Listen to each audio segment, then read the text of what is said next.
Speaking at Sports Business Journal's conference earlier this week, Michael Jordan's longtime agent David Falk said LeBron is probably in his top 10 players of all time and went on to say this, quote, "I really like LeBron, but I think if Jordan had cherry-picked what teams he wanted to be on and had two other superstars, he would have won 15 championships."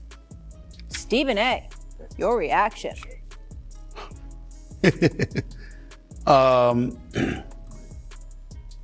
was at a business conference, but obviously the cameras are rolling, microphones are on. I think it was an unnecessary shot at LeBron James.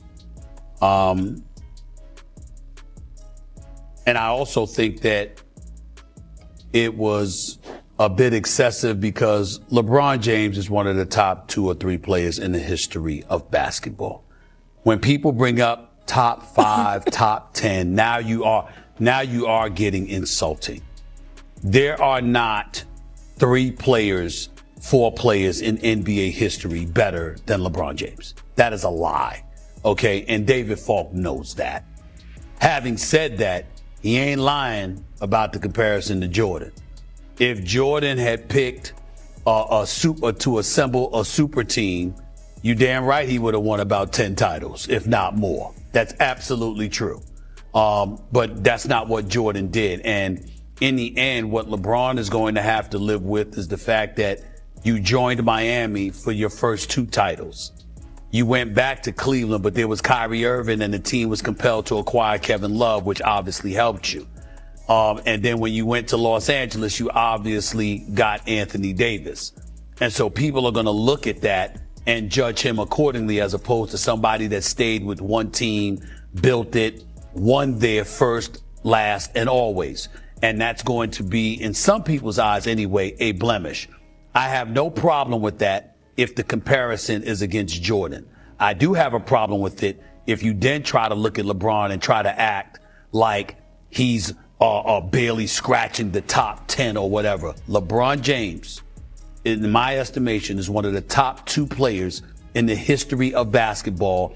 And if you want to drop him to 3 because of Kareem Abdul-Jabbar's resume, which is impeccable and beats because he's won on every level, I get that part. But LeBron James, to me, is top 2 all time. I don't want to hear top 5, don't want to hear top 10.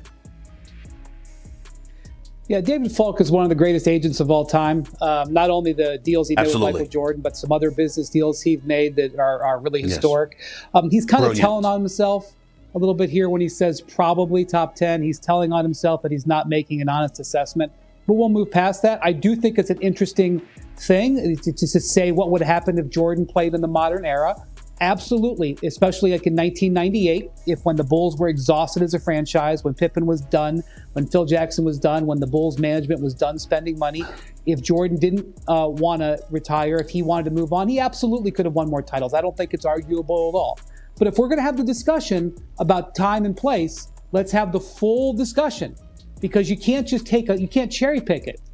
What if Hakeem Olajuwon decided to go team up with Karl Malone and John Stockton, like Kevin Durant went to the Warriors? What if after winning one title with Jordan at age 25, which is when Scottie Pippen, the same age as Kyrie Irving, what if Scottie Pippen wanted to trade to the New York Knicks? Because that's what happened with Kyrie Irving. Kyrie Irving at age 25, after one title, forced his way out of Cleveland. What if Jordan was playing against a team like LeBron did when he had to go up against the super team that was formed in Boston with Garnett and Ray Allen and Paul Pierce? Sure, Jordan, if he wanted to cherry pick, absolutely could have done so. No question he could have won more titles. No doubt about that. But you can't look at it without looking at what was else happening in the league, what was going on around LeBron. And obviously LeBron is going to pay a price for going to Miami. That people will always feel a certain way about that. But again, if you want to look at the full 360 degrees, if you want to say Kareem is up there, that's totally fine. You can make your case for Kareem. I'm not going to fight that. Kareem forced a trade that ended up being on a super team in Los Angeles. So I'm fine. If you just want to denigrate LeBron, which is what David Falk wanted to do, go for it. He can do it. It's his prerogative, whatever. But don't throw that out without having a more fair way to look at it. Well, Wendy, I'm not going to allow David Falk to do that, and I think David Falk was a brilliant agent. And I think he's built a brilliant business. But to me, this one that feels personal. That feels personal. So it's interesting. Times reveal different opportunities for different players, and LeBron James was very fortunate with the time that he played in that Michael Jordan opened these doors, because Michael Jordan was a free agent twice in his career, right? These were longer term deals that these guys had back then. And then Michael decided to sign a series of 1-year deals, right? But also, when you look back on it, Michael Jordan had one of the greatest coaches of all time in Phil Jackson. He had a great front office that helped him in drafting Scottie Pippen and other players that helped him win championships. And, whenever somebody says terminology like cherry picking, that still doesn't get the job done. There was still a passing of the torch that happened between Dwayne Wade and LeBron James. LeBron James then did go back to Cleveland. I mean, Kyrie Irving hit one of the biggest shots in NBA basketball history for him to win a world championship. Then obviously going to LA, winning the game in a bubble. So like all of a sudden, it just diminishes the leadership. It diminishes the adaptability. It diminishes the greatness overall when you just speak flippantly about a player that is one of the best to ever do it. It's fine if you have more allegiance towards Michael Jordan, but that just feels extremely personal to me, Stephen A. It doesn't feel objective at all. Well, I'm not refuting what you say, and I'll elaborate on your point in a minute. But just for clarification purposes, would you tell our audience why you feel it's personal? Specify where would the personal come from? What do you think is personal? Why do you think rather David Falk will be personal in this particular evaluation? Why do you think he's doing it? Because I feel as if you can answer questions in a lot of different ways. Stephen A., you and I go to a lot of these, right? I see it all the time at different sports conferences where it's like, okay, that's a set me up question, right? I know there are cameras everywhere. I know what conference I'm at. Like, Stephen A., I've seen you at play. You are brilliant at setting the kitchen table for what you want to talk about. So for me, that seems premeditated. That doesn't just pop off the head. Okay. It's like, okay, now I'm going to use this moment to say this specifically. To me, that is a personal, premeditated mindset to have going into something where you could answer that question a lot of different ways, even if you did feel that way about LeBron James. Okay. The reason why I was asking that question, you didn't go where I'm going to go, but I'm going to go here anyway because I think I'm on with the perfect cast, meaning you and Wendy, to elaborate more extensively on what I'm about to bring up. I've butted heads with David Falk in the past, obviously, with some of the clients that he's represented that I've had to cover, mainly Allen Iverson, amongst others.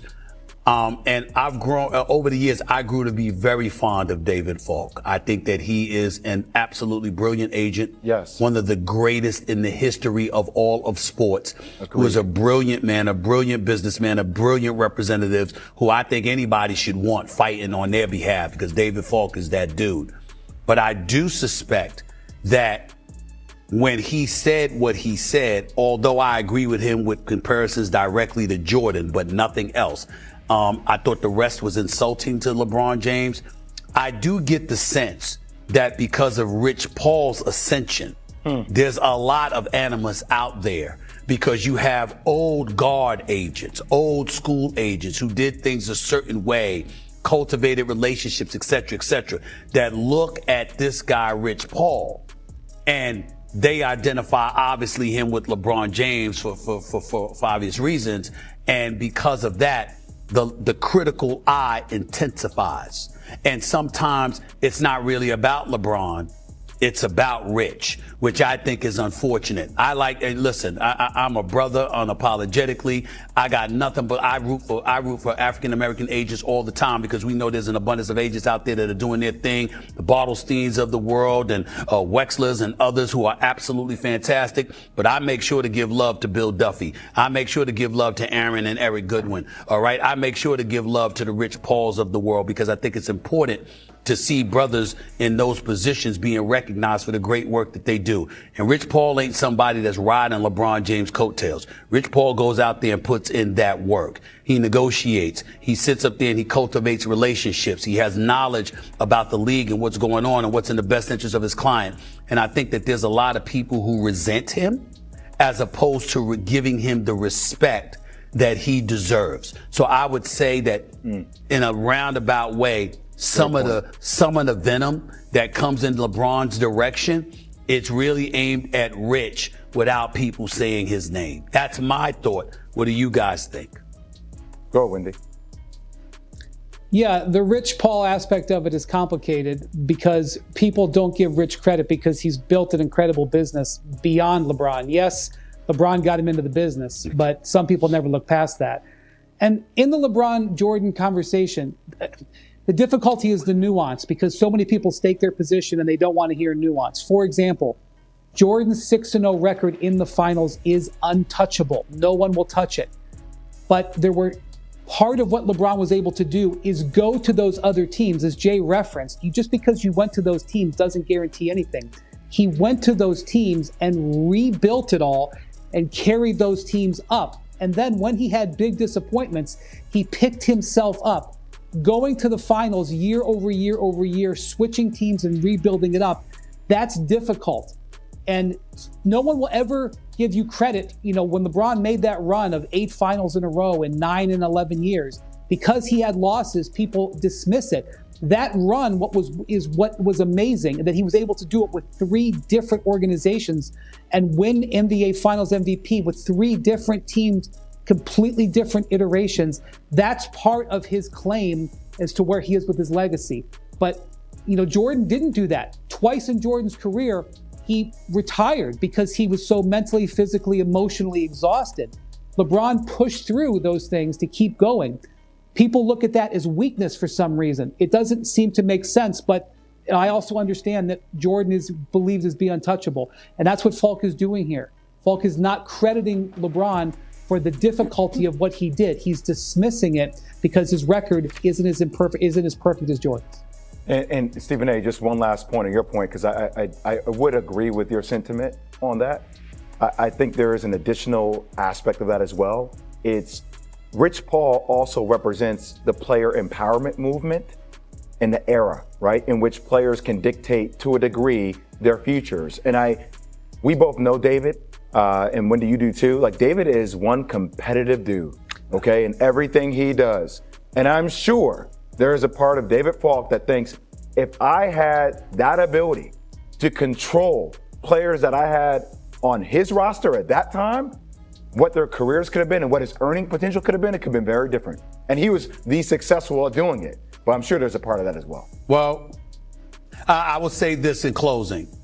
I wouldn't go that far, Jay. And the reason I wouldn't go that far is because David Falk was hell for the league through various negotiations. In terms of Jordan, in terms of Alonzo Mourning, Dikembe Mutombo, later on Allen Iverson, and a plethora of other players, he was about Ewing. Player empowerment too, because the players, Ewing as well, Patrick Ewing, of course, he was about player empowerment as well. And the players deferred to David Falk because they knew that he was a killer and he was going to be a killer on their behalf. So I get where you're coming from, and I think it's a bit more flagrant in today's generation because it could be, because times obviously has changed and society has evolved.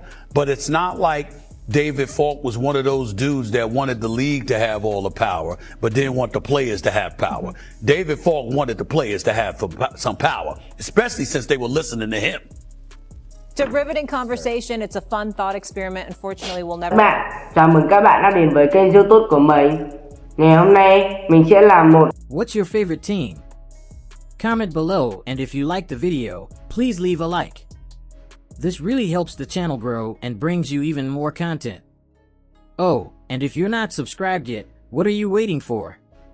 Click the subscribe button and activate the bell to receive all notifications. With each game, we notice that the NBA is getting more competitive every day, and all the teams are looking for reinforcements to win the championship. And only here can you follow your favorite team daily with incredible content from different sources. Here on the channel, there are new videos every day with analysis, curiosities, and the best moments in basketball. That's it for today, folks. Thanks for following along. The NBA doesn't stop, and neither do we. Until the next video. NBA, the passion that connects us.